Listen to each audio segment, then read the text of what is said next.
in relation to the other topics that we talked about. So this is going all the way back to lecture exam number 1. And we're going to go over some of the notes, and I'm going to specifically hone in on some things that you guys should remember, okay? So, introduction to microbiology. This is the first one that we looked at. Okay? Can everybody see that right there? Let's see if we can pull this up just a little bit. All right, so, where do we go?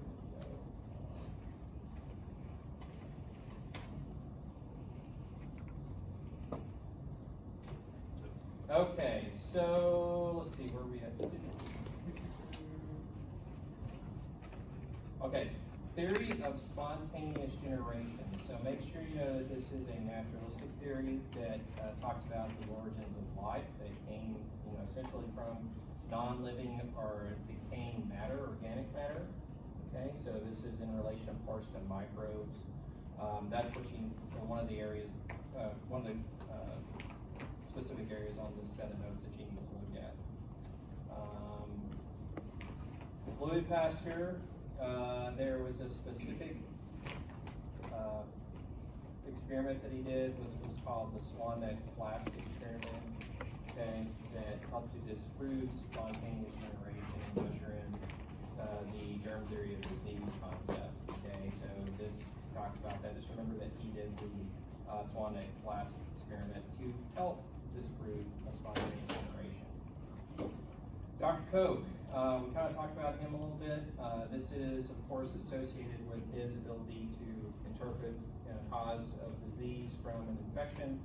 So make sure you know what the germ theory of disease is, which is right here. Okay.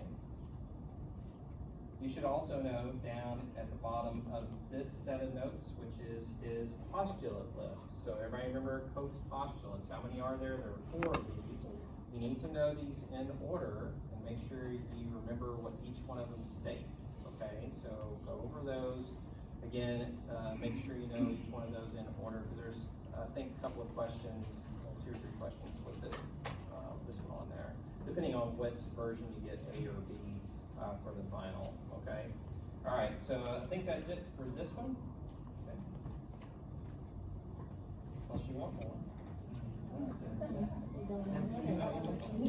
No. Okay. So with this one, guess what I'm asking you about?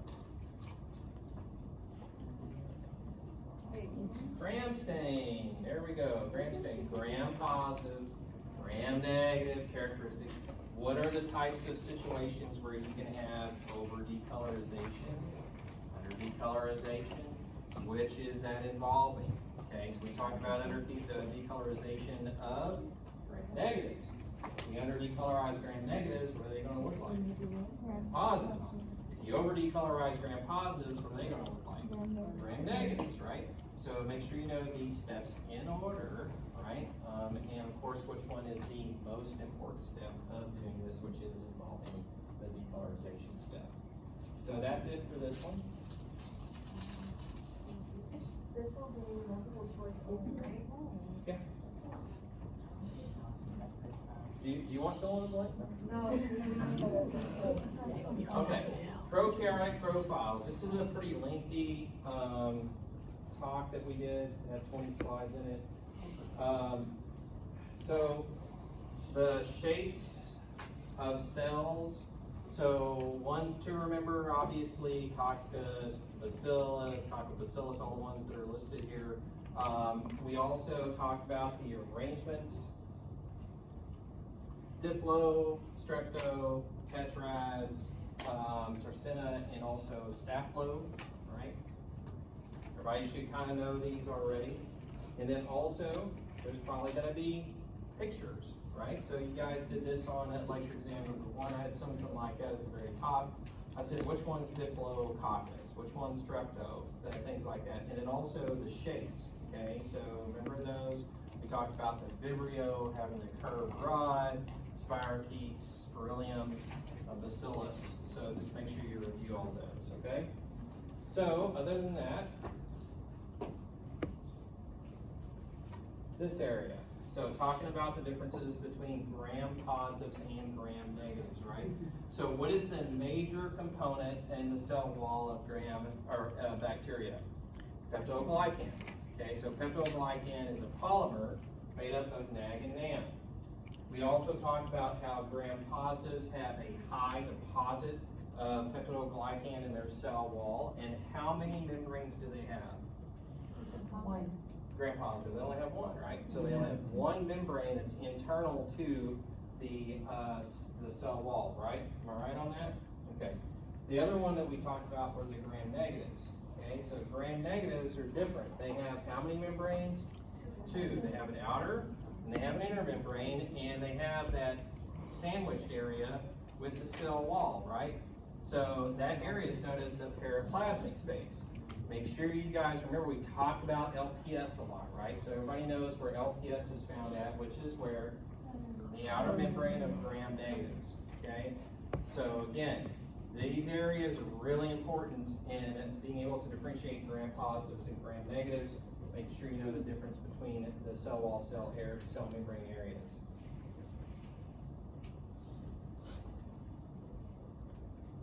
I think that's it. Okay.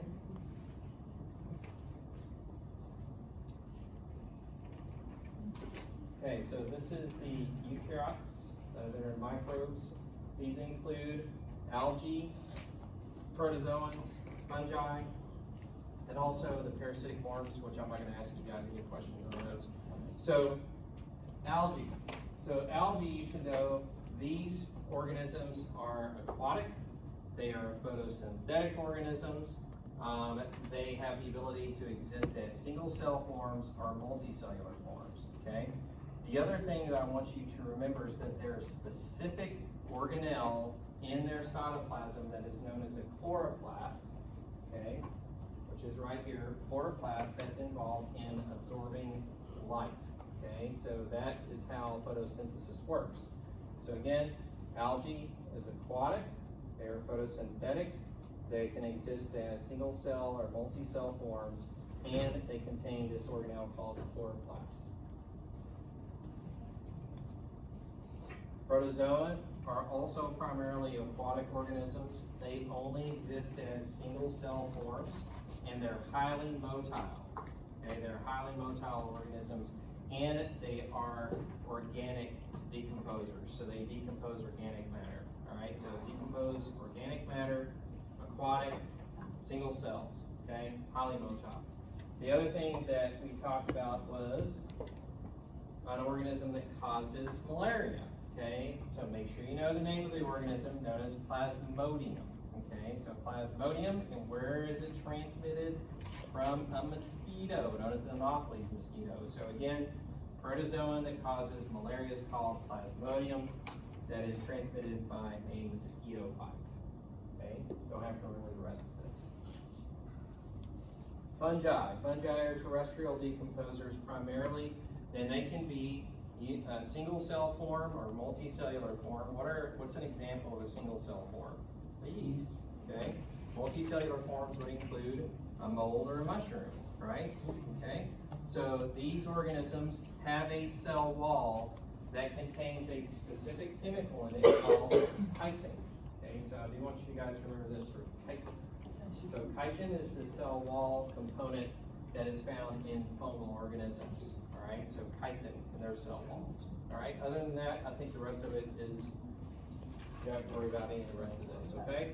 The rest is useless. Yeah, don't worry about any of this. Okay?